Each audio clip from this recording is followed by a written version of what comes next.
Just want to clarify for Cundy's little brain of his that Matt phoned up about the goal difference situation and teams where they would finish. If two teams were to finish on the same points and goal difference, the team with the least bookings goes through. It happened with Japan and Senegal in 2018. That was tweeted in by D'Angelo Rossi. Thank you, mate. That's a bad way to go out, isn't it? If you go out on least then bookings. don't give silly fouls and get booked. As simple as that. Well, Bale gave away. Well, it's actually Bale got booked for an unbelievable tackle. Great tackle. Yes, he did. We're gonna get Dermot on tomorrow, the referee, after a few games, and have a chat with him about some of the decisions that we're seeing and the time wasting and the added time, which I think is good. But let's go to Callum, who's an Aston Villa fan. All right, Callum. Hi guys, how are you? Yeah, good. What did you make of it today? The team sheet, the starting lineup. Was there any surprises? No, I'm not surprised. I'm going to be honest, JD. You shot me with that last stat about bookings being the final qualification. That's absolutely shocked me. I thought it'd be like goals for or goals scored. But no, I'm quite happy with that performance. I got to say, I think the next two games, though, I'd play Foden over Mount. I thought Foden was different quality when he come on. In them pocket spaces, picking up the ball in midfield, he looked really good. That one for me was the question mark I had over if you're going to play a four at the back, which I didn't think Gareth would do, but he did, and I was really happy about. And then to play Mount, look, he loves Mount, we know that, and look, Jason will tell you, Mount's not been in great form for Chelsea this season. They've been poor. But Foden for me is the one where I thought he deserved to probably start the game, but Mount did okay. Yeah, I mean, yeah, I agree with that. But saying that, Maguire hasn't played all season, and he put in an incredible performance today. He was absolutely bossed it. I got to say though, boys, I was thinking about this 2-3 weeks ago. You was talking about who is potentially world class in our squad. Mm-hmm. I've got to say, I think Declan Rice is nearly getting there though. I really do. I think he was cutting out play, driving forward with the ball. Yeah. I was trying to think of another defensive midfielder that does what he does, and I cannot think of anyone else in the Premier League and around Europe. Yeah, he was outstanding today. But for me, the star of the show, Saka and Bellingham. I mean, Bellingham, at 19 years of age, to be doing that type of performance in a World Cup was unbelievable. I mean, just the way he was driving forward, getting the ball off the back four, his energy, he was all over the pitch, made things happen. He gets into the box as well. That's what I love about him. The one big difference I've noticed with England from the Euros tournament, when we had Calvin Phillips and Declan Rice, they would just sit in front of the back three.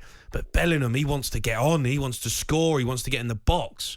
I mean, he's going to be one of the best midfielders we've ever produced.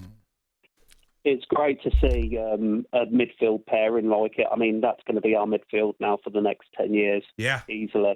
Rice and Bellingham, and then potentially any youth players that come through. But yeah, I completely agree. I was a little bit... It looks a bit shaky, though, at the back, I will be honest, and I think it's from the wing-backs. It doesn't look... I think we probably suit better at a five at the back, but it's good to see us attack teams. Yeah, that's the question now is, Jace, against USA, do you go free at the back? They've got pace. You've seen they have got pace, and Pulisic I thought was decent. You're not a massive fan of him, but I thought he played okay. I thought he done okay today. I felt that the second half, you saw Wales can do, and if they turn the tables, I felt that Rob Page will probably, on reflection, will be disappointed in the approach that Wales had. Because you saw second half, actually what Wales have got under the bonnet. They're a little bit more direct. They're not a lumpet team. They play to their strengths. So get the ball up top.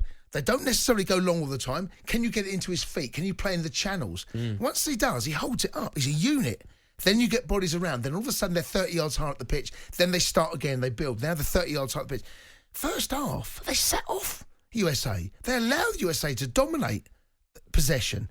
Dominate the way the game went, dictate the tempo of the game. I don't like that. Is this the best Wales have got? Well, second half we saw that wasn't the case. Does he go to... I would keep it. I don't see after what I saw today, if he goes to a 3, he needs a win.